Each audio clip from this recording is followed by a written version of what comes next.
Hello and welcome. I'm Megan Macdonald. This is Expansion Healing, and I'm here with Peter today.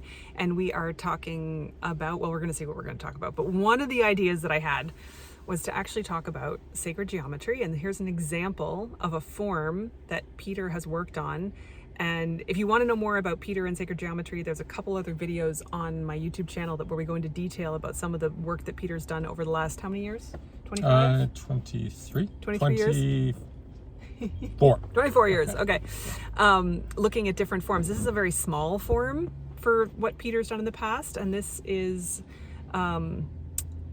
what would you say in terms of, how would you describe this form? Well, okay, so physically it's laser cut stainless steel, 1/16 of an inch thick, so it's 12 triangular plates with triangular cuts in them have been welded together with a laser welder to make a three-dimensional form. So that's a physical description. Yeah. Yeah. And one of the things that we've talked about quite a bit in the world that we have worked in with Shivambhu is that Shivambhu and sacred geometry seem very synergistic. They work with each other. It seems like the form amplifies the Shivambhu amplifies the ability of the form, or moves the energy more efficiently from the form in some ways. And we both find that really interesting. Yeah, the Shivambhu practitioner seems to be able to pull more out of the form. And I'm starting to think it's because plasma, I think UT practitioners have a higher plasma quotient, and the plasma is chargeable. And so these sacred geometry generates coherent waveforms that some people are more capable of benefiting from, absorbing, and some people are less capable of. And you know, someone with a serious UT practice, someone who has a serious meditation practice, things of that nature, they tend to be able to pull in the benefits more than other people. And conversely, people who have very unhealthy habits and lifestyles, you're usually pretty oblivious to it, which is fine. So one of the things that I've noticed, even today, because I hadn't seen this form before, it's a new form. And one of the things that I noticed when you brought it out and hung it just above the table for a little while was it felt as though the energy, the atmosphere, the sensibility in the moment felt as though it was a little lighter, that everything felt a little bit crisper. And in this particular instance, just having a conversation with it, it's not that I'm aware of the form at all times, but there is also this, if I think about what you said, saying it seems to charge up the plasma. And when we use the word plasma, depending on how much you've already seen about Shivambhu, people will call Shivambhu itself plasma because urine is ultrafiltrate of the blood plasma. So it's blood plasma that has been filtered through the kidneys. That's an ultrafiltrate because of the quality of the filtration of the kidney. And so people will talk about urine as plasma. And it is also in its state. There's different states of water. So you've got liquid, gas, what am I missing here? Solid. And then plasma is a fourth phase of water. And that's a phase, you can look at Dr. Gerald Pollack's work if you want to look more into why we're talking about it like that. But there's multiple reasons that water and Shivambhu can be called plasma. And so and plasma is chargeable, back to this point, that it can be charged with more electricity. And so it seems like the form is actually charging the plasma, but I wouldn't just say it's charging it with electricity, I would say it's charging it with information. Yep. Yeah. And what's interesting about it is that a different geometry will charge it up in a different way because the different geometry is generating different waveforms. Yeah. And how would we interpret what these waveforms are then allowing or informing or helping to either to come through or to help the individual to make manifest? Okay, so I think that the central offering of sacred geometry is to help the individual remembrance of belonging to the whole. And that the individual consciousness, which the ego so carefully guards, the individual consciousness is really a local and transient manifestation of the universal consciousness. And sacred geometry is for those who are on that path, those who want to do that with their individual consciousness, regain the whole consciousness. And that's what it's really all about. And so the golden ratio is important in that respect. Some people call it the number of consciousness, but on a more practical level, it's clearly a number that governs relations, or orders, I should say, relations among different levels of scale. And so you have an organ in your body at one level of scale, and then you have your whole body, and then maybe you have your family, and then maybe your community, then maybe your country, your continent, your planet, your solar system.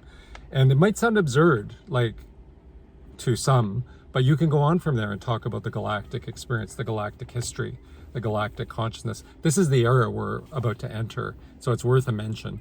But the point here being that something like an active deployment of the golden ratio can significantly accelerate your movement to along a continuum of consciousness where you realize that you're a living, breathing part of the whole, just exactly the way a cell of blood or skin in your hand is a living, breathing part of you. So we're talking about fractal levels here. Yeah. And so yeah. That's one aspect of it. Yeah. The challenge of it, talking about sacred geometry, is that you can have 12 convincing narrative lines, and they actually all intersect and they form a perfect dodecahedron. And so, these can be very long conversations, but I know this one's going to be a short one. Yeah.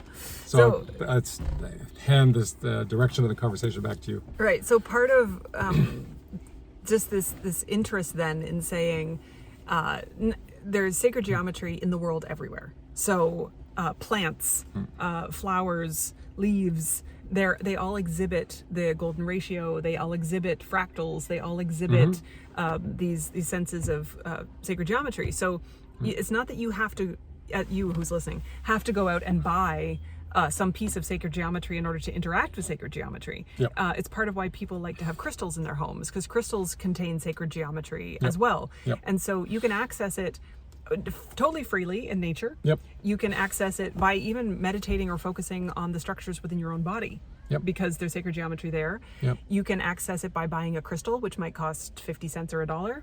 Or you can, if you really become passionate, you can get into having forms. There's a link below this video, which links to some of the forms that Peter has created, which are available. Just if you are someone who decides you're passionate and want to go down that route. And I've really enjoyed living with some pieces of sacred geometry hanging in my window that Peter's brought in. But it's just to say it's not necessary. Just like with Shivambhu, it doesn't have to cost anything to engage with this. But if somebody wanted to, like, one of the main ways that you talk about it, and I've also experienced it, is through sitting in meditation with a piece of sacred geometry either in front of you, above your head if it's suspended. But it can also be just with that intention to focus on the structure of the sacred geometry while meditating, and that's powerful. Yeah, and a lot of meditators and a lot of yoga people have mandalas on their walls and on the back of the wristwatch or whatever, and that's part of this. And I'm just into hot rodding, and just for whatever it's worth, I have absolutely no interest in selling this stuff, and I've actually given it all, like the sellable stuff, to a friend so that she can make a living, because I just have no interest in it. Yeah, but the pieces that Peter has brought in that he has designs for are very beautiful designs. So that's the background on that. But this, for someone to sit down and meditate, what are they looking for, or what's an intention they could set if they were going to meditate with sacred geometry? Okay, so one thing we could talk about is the use of sutras. Which is kind of like an affirmation, but maybe different in the sense that its effectiveness depends on the quality of it's tied into the practice of meditation. So you reach a certain level of quietude and calmness in the mind, and then deliberately make an affirmation. And I don't think of it as an affirmation, I think of it as a sutra, but you drop a thought into the still pond, and it's like tossing a little pebble into the pond and the ripples go out. And if you do that while you're ordering, your hamburger and fries, you'll get one level of result. And if you do it after 30 minutes of meditation, you get a different result, right? You really do. So people need to know about that if they don't know about it already. So I find that sacred geometry can enhance that practice. So I don't know if that was a bit of a left turn on your question, but that's the way it came out. Yeah, so that's all good information, but also if someone's sitting down, they're sitting down, they have a leaf or a flower or a crystal. Yeah. What would the intention be, or how could they start? Okay, so the person who's capable of tuning into that, and there are people like that, not presently a majority, but there are a lot of sensitive people walking around these days. Someone who loves the flowers in their garden, or kind of feels the power of nature, spirits in the forest, whatever it may be, then yeah, you can. It's because we're talking about nature, and we're talking about humanity as part of nature, and we're talking about our larger family, and it's like going back home and hanging out with your family for a while and tuning in to the common framework. And we think of belonging as kind of an emotional state, but it's actually reality. Belonging is the reality that we've lost touch with. And so we go home for Christmas and have a fight with our uncle or something, and then say, oh, shoot, I don't feel like I'm belonging anymore. But the reality is that you do belong to your uncle, and he does belong to you.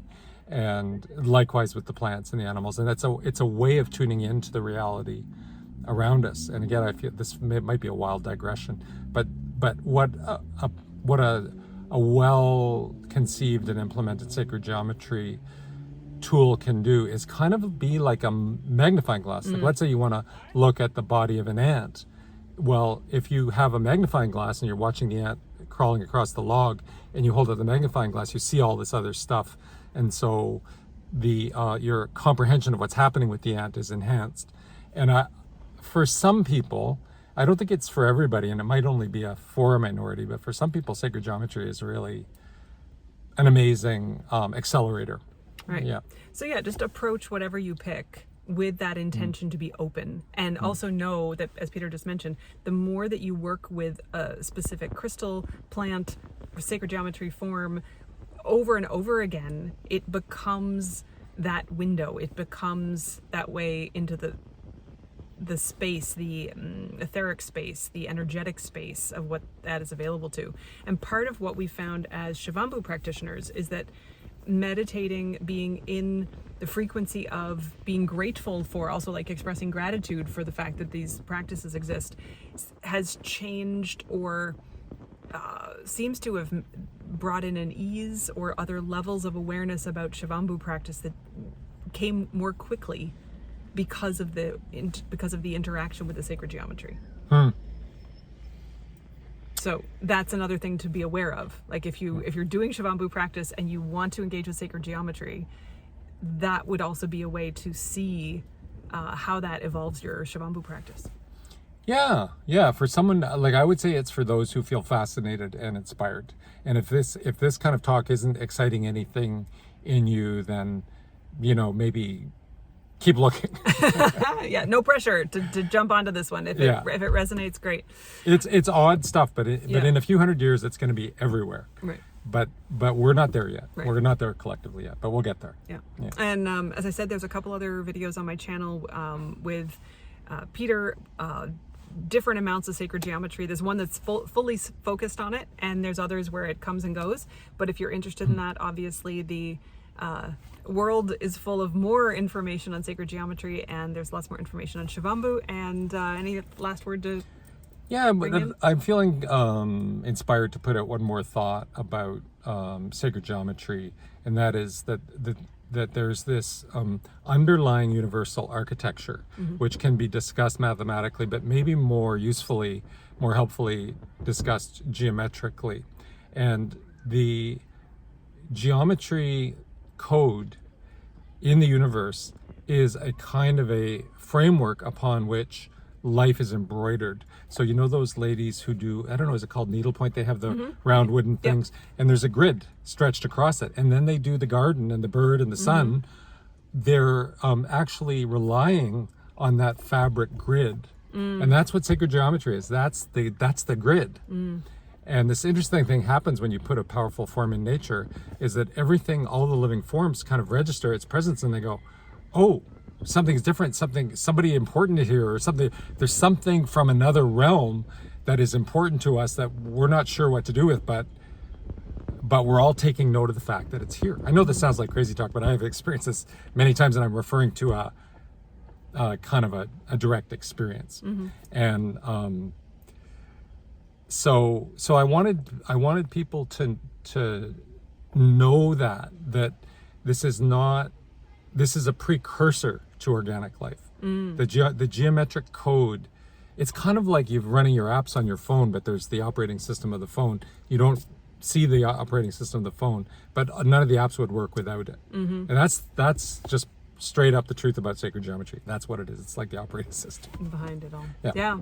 All right. So we decided to go deep on this one. Thank you. Thank you. It's been a pleasure. As always, if you have any comments or you want to talk about your practice with sacred geometry and Shivambhu, you can drop some comments in the box below. You know how it works. Thanks for joining us. Bye. Bye.